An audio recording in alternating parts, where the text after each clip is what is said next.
একসময় এক গভীর জঙ্গলে বাস করত এক প্রবল শক্তিশালী বাঘ ও এক ছোট বিড়াল। বিড়ালের বুদ্ধিমত্তা ছিল তুলনীয়। একদিন প্রচণ্ড গরম পড়েছিল, বাঘটি পানি খাচ্ছিল। হঠাৎ সে বিড়ালকে দেখে অবাক হলো, এ গাছে উঠে উপরের ফল খাচ্ছে। বাঘটি জিজ্ঞেস করল, তুমি তো ছোট প্রাণী, সাহস কোথা থেকে পেলি উপরে উঠার?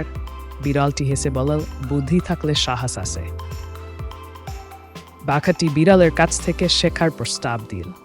বিড়াল শেখাতে লাগল কিভাবে গোপনে চলতে হয় এবং শক্তি কমিয়ে কাজ করতে হয়। কিছুদিন পর বাঘটি লোভে পড়ে বিড়ালটিকে ধরতে গেল, কিন্তু বিড়ালটি আগেই বুঝে গিয়েছিল এবং একটি গাছে লাফ দিল। বাঘটি বলল, তুমি সব শেখালে, তাও কেন পালিয়েছে? বিড়ালটি শান্ত গলা বলল, সব শেখালেও নিজের নিরাপত্তার জন্য কৌশল রাখি।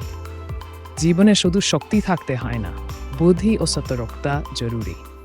কিছু কৌশল নিজের জন্য রেখে দেওয়া উচিত।